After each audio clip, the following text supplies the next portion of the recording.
You read something a customer posted and your heart sinks. It's a negative review, even though you put your heart and soul into your business. So now what? Negative reviews can be heartbreaking.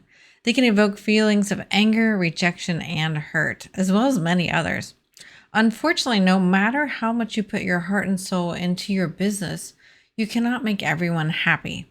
You can, however, turn a negative review into a positive for your business. In this episode, we'll explore how online business owners can effectively handle negative reviews and turn them into positive outcomes. Welcome to the E-commerce Made Easy podcast. I'm your host, Kiri Saunders. When we started this business, all I had was a couch, a laptop, and a 9-month-old. My main goal? To help others. Now, with over 20 years in the e-commerce building industry and even more than that in web development, I have seen a lot. I love breaking down the hard tech into easily understandable bits to help others be successful in their online business. Whether you're a seasoned e-commerce veteran or just starting out, you've come to the right place. So sit back, relax, and let's dive into the world of e-commerce together. Welcome back to this week's episode of the E-commerce Made Easy podcast. Today we're talking about a hard subject, negative business reviews. It's unfortunately an inevitable part of doing business no matter how hard you try to please and be the ideal company for your customers. However, most of the time, negative reviews can be turned into a positive and a great booster for your business if you approach it correctly. So first, let's take an example of a review of a company. This is a review I found on a company's website that I actually purchased from. And I found the company's response to this negative review to be very positive and uplifting. And honestly, I felt like it was a really great response. I'm going to paraphrase, though, the consumer's negative review because I feel like a lot of the details in it, for one, don't help us analyze the situation. And two, to just kind of try to keep everything a little bit anonymous here. So hopefully, you still get the gist of it, but I do want to paraphrase it some. So let me do that right now for you. So I'm going to read what I paraphrased from this review. So the person said, I purchased 2 pairs of your fitness shoes and received those last Friday. On Sunday, I went to the gym to work out. I did an hour on the treadmill and did weights. Well, the other important thing to note is I have a specific health condition. And yes, I was in pain with my legs and feet as I did have blisters on both legs. While I like the concept and design of the shoes, mind you, I will say that for my health condition in general, for those that have it basically, to really think and do your research on these shoes before purchasing.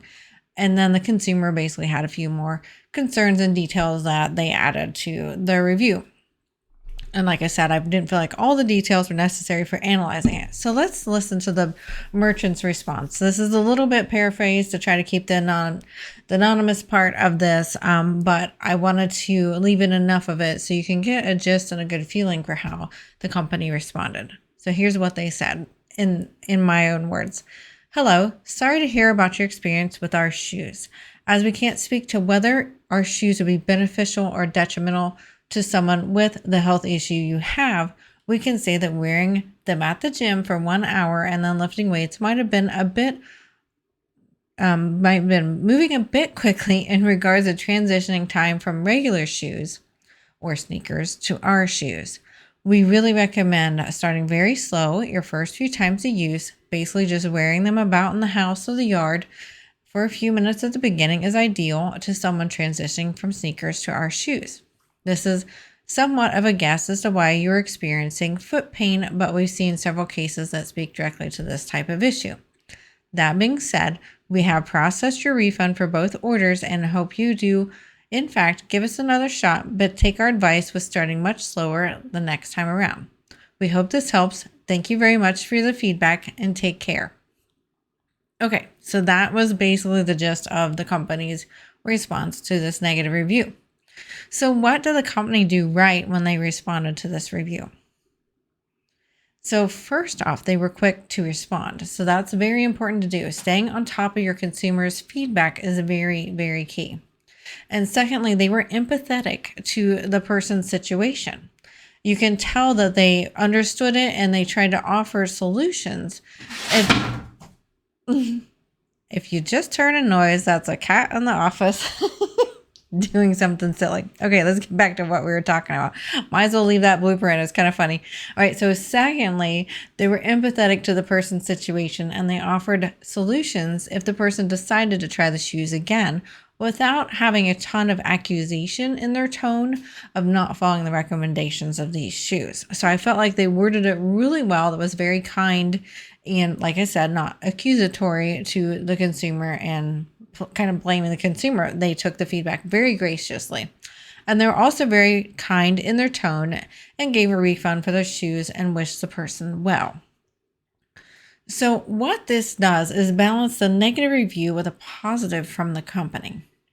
This helps other consumers reading the review to judge for themselves if they would side with the consumer or the company in this situation. It also shows how the company was very kind and responsive to the concerns of the consumer, building reputation and trust. I know whenever I read negative reviews on websites, which I do look at reviews every single time I want to shop for something new that I've never tried before, I look at the positive reviews and I look at the negative reviews. I look at them to see how constructive the consumer was in the review. I also look for any responses from that manufacturer or the person, running the company, even if it's like services too. I will look at the responses from the owner too, and I want to make sure that I get a good vibe from the consumer to the company. I want to get a good vibe of the company from responses to reviews. It really is very telling when you see nice, calm, objective responses from companies. And this example we did in this podcast episode with the shoe company is very, I feel like a very good example of that. Negative reviews also are going to help you, the company, evaluate yourself. So, for example, in this shoe company, maybe the company didn't provide recommended transitionings to their special shoes. Or maybe they did, but it's not as obvious. It's easy to get lost in the packaging, and it wasn't something that was easy to find for the consumer. So this could help them understand that they need to improve their communication with how to transition to their special shoes. So you can really use these negative reviews to have a different view of your product and your services. So they can really see, am I missing something? Is there a gap here that I can fix or that I can fill? It can really open your eyes, especially if you look at it objectively. Now, I will tell you that it's very natural as a business owner to read that negative review and get really self-defensive and really internalize the criticisms.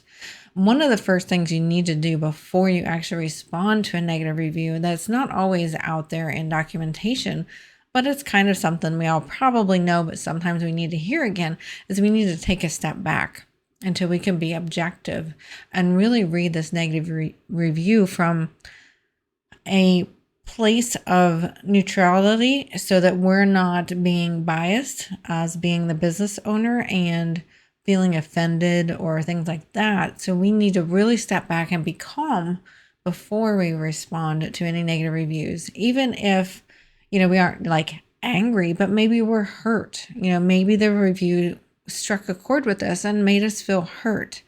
Like we talked about in the beginning, it totally can evoke feelings of anger, hurt, judgment, all those things. And that's very natural to do. But we need to step back and get out of that place of emotion before we do these responses. And that's what I feel like this company really did when they responded to this review. There was no perception from my perspective, and hopefully you see a similar thing, is I didn't get a perspective that they were hurt and that they were on the defense when they wrote the response. Their response to me came from the heart. It came from trying to be helpful, and it just was very objective, in my opinion, is the way I felt like I read it.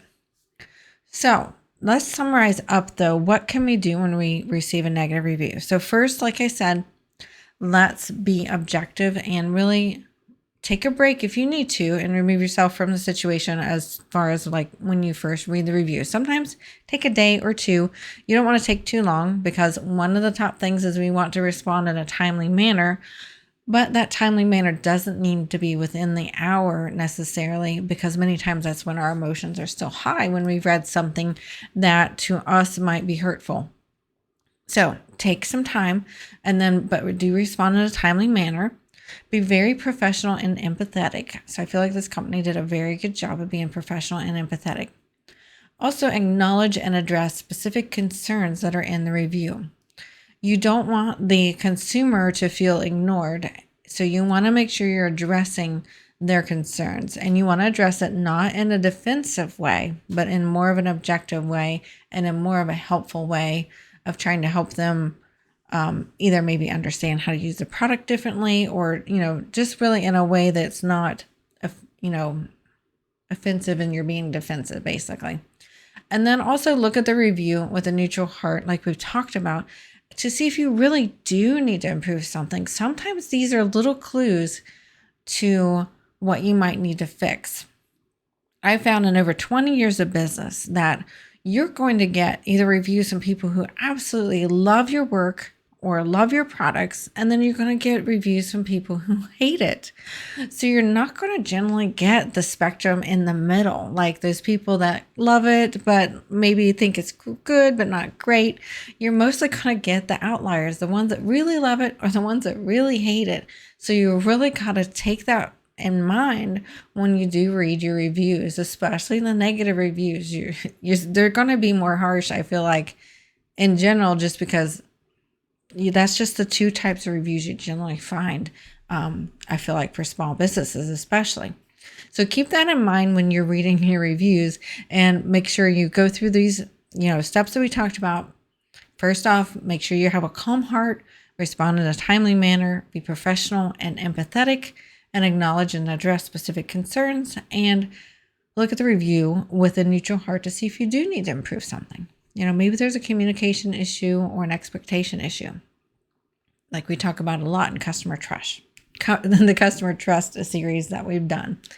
Okay, so I want to know, have you ever gotten a negative review? How did you deal with that? Drop us an email at podcast@bcsengineering.com and let us know your story. So that's it for this week's episode. If you're listening on YouTube, be sure to hit that subscribe button. And if you're listening on the podcast, be sure to subscribe so you don't miss out on their new releases as they come out each week. As always, we appreciate your feedback and ideas, and drop us an email to podcast@bcsengineering.com, as we would love to hear from you. And we will see you next week.